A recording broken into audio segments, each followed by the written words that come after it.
Hello friends मु प्रियंका आपण मानक ओडिया संस्कृति यूट्यूब चैनल रे स्वागत करुछि। वीडियो स्टार्ट करबा पूर्वरु आपण मानक गोटे रिक्वेस्ट, जदि आपण ए पर्यंत हम यूट्यूब चैनल को सब्सक्राइब करि नाहंती ताहाले तळे थिबा रेड कलर सब्सक्राइब बटन और ता साइड रे थिबा बेल आइकन को क्लिक करी हम चैनल को सब्सक्राइब करि नियंतु, जाहा फळे रे हमर लेटेस्ट वीडियो रो नोटिफिकेशन आपण सर्वप्रथम पाई परिबे। फ्रेंड्स, घर निर्माण करबा बेले आमे साधारणतः वास्तु को गुरुत्व देइथाउ। शोइबा घर केउ दिगरे रहिबो, मुख्य द्वार केउ दिगरे रहिबो, सब वास्तु अनुसार निर्धारित हुए। ठाकुर घर पवित्रता बजाय रखिबा पई एठारे जेमिति कोनोसी वास्तु न रहे सेति प्रति विशेष ध्यान देबाको होई थाए। एहा घर केउ स्थान रे केउ दिगरे रहिबो एवं एहा पाखरे कोन रहिबा उचित नुहे से नै परामर्श निया जाय। तेबे केवल एतिकी यथेष्ट नुहे, ठाकुर घरे केउ मूर्ति रखिबा उचित और उचित नुहे ताहा भी गुरुत्वपूर्ण। आज आमे आपनको कहिबु ठाकुर घरे केउ मूर्ति रखिले अशुभ फल मिले बोली विश्वास रहिछि। नंबर 1, भैरव देव। भगवान शिव अवतार कुहा जाउथिबा भैरव देवता मूर्ति घरे रखंतु नाही। भैरव देवता तंत्र मंत्र विद्यार देवता अटंती, तेणु तांको उपासना ठाकुर घरे न करी बाहरे करंतु।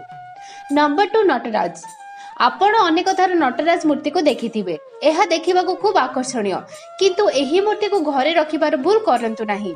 भगवान शिवଙ୍କ रौद्र रूप अथवा क्रोधित अवस्था हेउची नटराज। तांको मूर्ति को घरे रखिले अशांत लागि रहे। नंबर 3, शनि देवता। सूर्यपुत्र शनि देवता मूर्ति को पूजा घरे रखंतु नाही। शनि देवता को पूजा करुथिले मंदिर को जांतु, तांको मूर्ति घर को आणंतु नाही। नंबर 4, राहु केतु। शनि देवता भली राहु केतु को मूर्ति पूजा करे रखंतु नाही। ज्योतिष शास्त्र अनुसार एही 3 जन हेउछंती पापी ग्रह। एमानको पूजा कले जीवन रु कष्ट अनेक अंशारे दूर होई थाए, किंतु एमानको मूर्ति ठाकुर घरे रखिले नकारात्मक शक्ति घर भीतर को प्रवेश करि थाए बोली कुहा जाय। तो फ्रेंड्स, एहा तिला से केतोटी मूर्ति जहा को पूजा घरे रखिबा भर नुहे।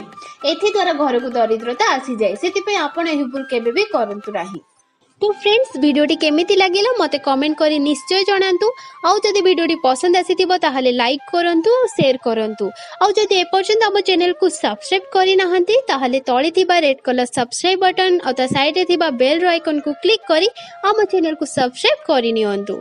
आपनको दिनटी शुभमय हेउ।